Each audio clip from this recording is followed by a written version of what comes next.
Welcome back, ladies and gentlemen, to an episode of Fuego Reacts. And yeah, man, today I just want to talk about something I saw recently. I want to talk about Drizzy Drake Rogers, fam. What I mean? Like, I know a lot of people are fans of Drake, me included. I'm a huge fan of Drake. Trust me, man. I I identify myself as a certified lover boy, as all of that, man. I've been a fan of Drake since I was a kid, so I got nothing but love for the boy. But it's just some things that he does that just don't sit right with me. You know what I'm saying? Like his pettiness sometimes gets the best of him and gets the better of him in the things that he does in his work and with the people around him. And just recently, I mean, was it 2 days ago, like at the beginning of if you don't know, then Drake right now is on a tour with 21 Savage. It's all a blur. It's his world tour with 21 Savage. And I think it was the opening night or the second night in Chicago, where on stage there was writing that said, "This is a reply to the most overrated and over awarded song, This Is America," which is Childish Gambino's song. If you don't know that, I'm sure everybody knows This Is America. We all know This Is America. You know what I'm saying? We all know that song, bro. And it's a dope record. But what people don't know is that that song was originally a Drake diss, and he admitted it in an interview. I think it was with GQ, if I'm not mistaken. He openly admitted that that was originally a Drake diss. So obviously, Drake being Drake, he saw that and he was like, "Nah, I gotta reply to this nigga, because Drake is like, he's that kind of guy, bro. Like, he always has to have his opinion heard and always has to, like, say something about his opposition. Ye said it best. He moves militant. He's surgical and militant with everything that he does, even with beef. For me, I'd say he's like a much lighter version. He's the light skinned version of 50, because him and 50 thrive off of people's suffering and them not being successful. They thrive off of that. So that's just a part of what Drake has been doing his entire career, which is sneak dissing, and taking jabs at people. And a notable beef that a lot of people possibly might know of is his beef with Kanye West or Ye West. Nah, the nigga changed his name, bro. He's going through a lot, bro. Ye is really just going through a hell of a lot, bro. So yeah, his beef with Ye has been going on for like, oh, I don't even know, bro. Like, damn, like they've been beefing for damn near over 10 years, bro. Like, secretly and publicly. Now it's public. The public knows about the beef.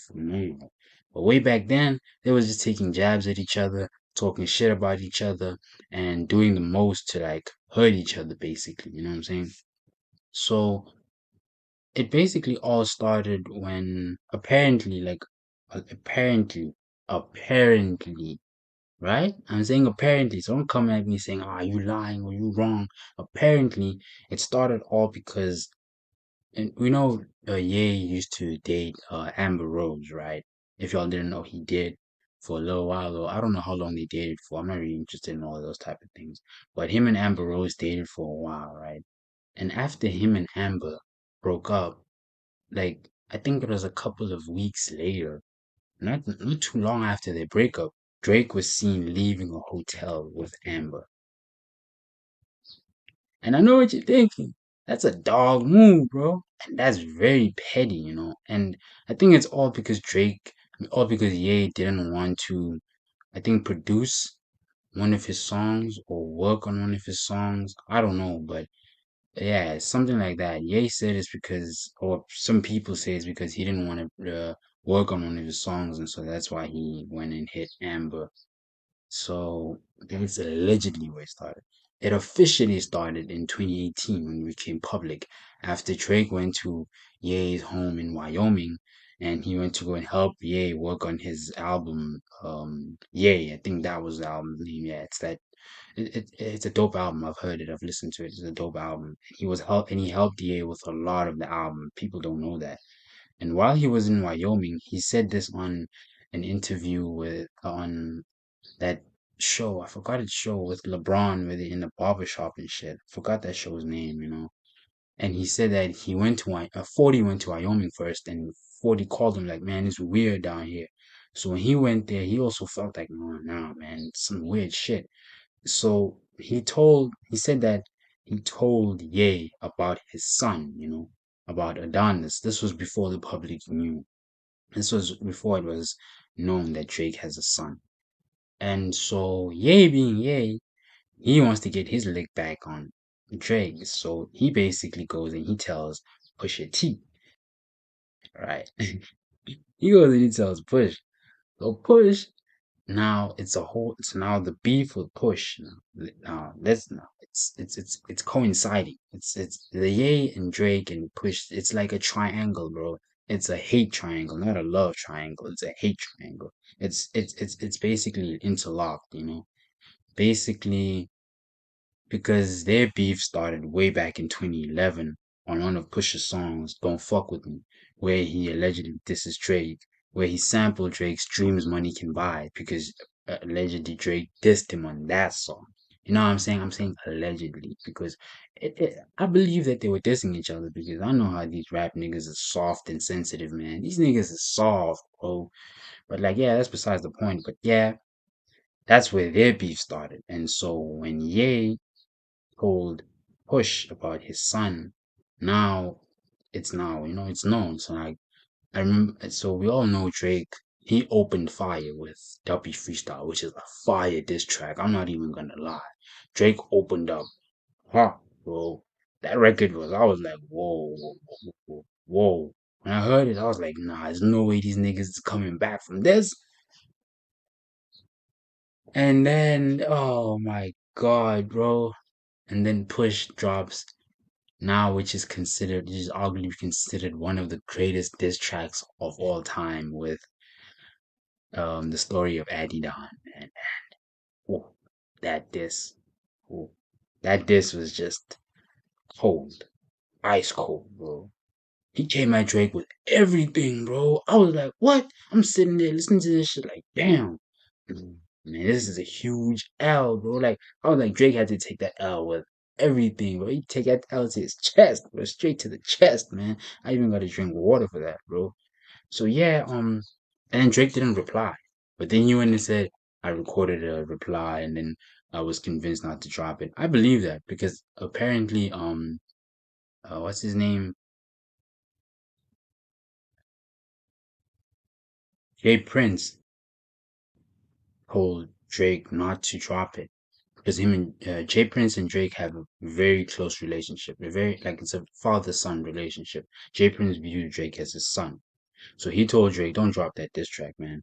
Don't do it. Don't reply. Nothing." Because apparently it was a very, very ugly diss track. Because a lot of people say, it might have not been fire, so I didn't drop it, bro. I don't doubt Drake's ability to reply to something, bro. I mean, bro, back to back, Summer 16. Nah, bro, you gotta put some respect on his name. Duppy Freestyle, you gotta put some respect on his name. So, yeah, now, him being petty, all he's done ever since that beef has been public is just taking small jabs at Ye. He posted a video on his story where he was vibing to one of Ye's songs, and he's always taking jabs at Ye because he is petty. That man is so petty. Like, if we're talking, if we have to put niggas on a pedestal for being petty, he'd be on the top, bro. He'd be on the top. And so, yeah, that's just another incident that proves that Drake is so petty, bro. And then another one is the Tuesday song. Y'all remember that song? Got the club going up on a Tuesday. Yeah, that song had radio and had that summer in a chokehold, bro. I remember. So the artist whose song it is I Love McConan, right? So a lot of people don't know who he is. But now the thing is, even though he really, the thing is, I think he was signed to OVO, so he didn't get paid what it was due for the song. Allegedly, he didn't get paid his money. He didn't get his check. So, being a normal person, he wants to take Drizzy to court for the money. And Drake, being powerful and wealthy, he loses. I love McConan. McConan loses, and then it's all of a sudden, homie drops the charges. That's weird. I mean, bro, that's your money. Why are you dropping the charges? So apparently, Drake had his OVO goons run up on McConan in the club and threaten him, and probably beat the shit out of him. There's a lot of stories of Drake and his team and his goons beating the shit out of niggas, threatening niggas. Like, bro, like a lot of people don't take Drake seriously, bro. Just because they see him doing all these weird things. I mean, like on his tour with all the sperm and nail polish, bro. That nigga is dangerous, bro. Because he's got the power, bro. He's got that power. You know what I'm saying? So yeah, and him being petty, he's gonna use it to his best advantage, bro. But that's just another incident. Now, let's talk about the weekend. So we all know how the weekend came up, right? He was a small town kid from Toronto, same city as Drake, right? Him and Drake are both Canadian. And Drake basically found the weekend. He was the one who put the weekend on. Even though the weekend would just be like, oh yeah, yeah. But that's the thing with Abel, bro. Abel is also petty as well, bro. They're the same. That's the thing. I'm like, bro, why y'all niggas fighting? Y'all two light skinned niggas who are so similar. Y'all two could be the best of friends. Instead, y'all want to be the best of enemies, bro. That don't make no sense to me. But yeah, so he said that he basically made majority of Take Care, which I think is cap, bro. That's like cap, you know what I'm saying? But yeah, he said he basically made majority of Take Care. And obviously, Drake didn't like that statement. And him being Drake, he sends his goons to go and threaten the weekend, to go threaten Abel. So at the time, Abel wasn't very known. He wasn't as powerful as he is today. He didn't have the guys around him that he has today, which is EXO, obviously. And so, yeah, he said that they were in the studio and they were high, and Drake convinced him to sign over everything. I mean, bro, that story just doesn't make sense to me, bro. That's why I don't believe the fact that he did 80% or more of Take Care, bro. I feel like he helped on a couple of tracks, which he is credited on. The tracks that he worked on, I believe he worked on, he helped on those tracks. But then a lot of people speculate that it is over the song that Drake has with Michael Jackson on his album Scorpion, right? Apparently, they both put money down to buy that song, and then Drake took it, and then he used it obviously years later on Take Care. Now that they've squashed their beef and that they're cool, they're brothers now. They're not really brothers; they're just friends. I mean, he mentioned it on War, on the Dark Lane demo tapes. He mentioned it on War. The guy that sounded like Michael Jackson. That's my brother. He said that, and yeah. So you can see that this dude this dude will not let you get one up on him, bro. He's not gonna let anything slide, bro. Whether it's a statement, action, whatever. If you come at him, bro, he's gonna come at you with everything he has. And another world famous incident is with none other than Chris Breezy. You know, we all know of it. Well, it got a lot of media. Their beef. I don't know when it started, but it's been years. So it all started basically because of Rihanna. I know you think, oh, but what if it's not? But bro, we all know it's because of Rihanna because Drake said it in when he was giving her the award. I think it was at the Grammys, and he said, I've had a crush on this woman since I was, I think, 17 or 19. So, yeah, he's always loved Rihanna. He always will have love Rihanna. He always have love for her because he basically mentions her on every goddamn album, bro. You know for sure he's gonna mention Rihanna in some way or another on any of his albums, bro. That's how much love he got for her, bro. That's how much love he's got for Riri, bro. But yeah, and then these niggas are in the club throwing bottles at each other, bro. Like, imagine we are two. well established, successful artists in our genres. We are two, we are two guys that the world loves, and we in the club taking bottles and throwing it at each other, bro. Like I was like, bro, why are y'all niggas throwing like, bro, why, bro? Like, bro, personally, if a nigga's throwing glasses and bottles at me, it's like, bro, like, I'm not doing that with you, bro. I'm not here, I'm anywhere, bro. If you want to fight, we can fight. We can throw hands, but throwing bottles in the club, come on, man, that's some childish shit, bro. But yeah, they were throwing bottles in the club, and yeah, they had a couple of incidents. Some were documented, others were not. Some are speculated, others have been proven to be lies. But yeah, and they basically squashed the beef in 2017 or 2018, and they dropped No Guidance, which they got sued. That song, they got sued for the song, saying that they stole the song. And I must say, I do believe that they did steal that song. But that's besides the point. The thing is, these artists are known for stealing other people's work. Drake has a whole lot of lawsuits, bro. I love his music, but I know that some of his music he took from other people.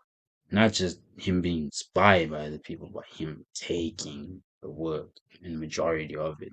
I mean, with Triple X Tentacion, bro, that whole beef where X says he stole his flow, and he did steal his flow on the album More Life on one of the songs, and X was mad about it, and he went wild on it, and then all of a sudden he posts, "If I die, Drake killed me," and then he dies in a very suspicious way, and then Drake is called into court over it. Another petty act by Drake? We don't know. Only he knows. Only the sixth God knows. And like even him calling himself the sixth God, bro, that is a red flag, bro. It's like, bro, you really the god of the underworld in six, bro, basically. So you can do whatever you want and get away with it, bro. But yeah, I got nothing but love for Drake, man. I just love him as an artist, bro. He's just made music that has touched my heart and my soul since I was a kid, and that is the same for millions, in fact, billions of people all over the world, as he is the most famous celebrity and artist in the world. Everybody knows who Drake is. So yeah, but yeah, today that was it. We're just looking at his petty acts and a few of his beefs and the reasoning behind it. And you realize that some of the things that were done were unnecessary. It's like, oh, you really had to do that, bro? Did you really have to do that? Did you really like, oh, bro, but yeah, man. Yeah. That's Drake for you. That's Drizzy Drake Rogers, Aubrey Drake Graham for you. But thank you guys for tuning in and watching this video. Please make sure to leave a like, subscribe, comment down in the section, share this with your friends, and yeah, we appreciate all the love. We've got more episodes of Plug Talk with Fuego on the way, more episodes of the William Fuego Show on the way, and a whole lot of more content on the way, just like today's video. I'm going to be doing a whole lot, man. I told y'all when I posted on Insta, we revving up and going on a run like we DMC, bro. We about to make a crazy historic run. But yeah, thank you guys and peace, fam.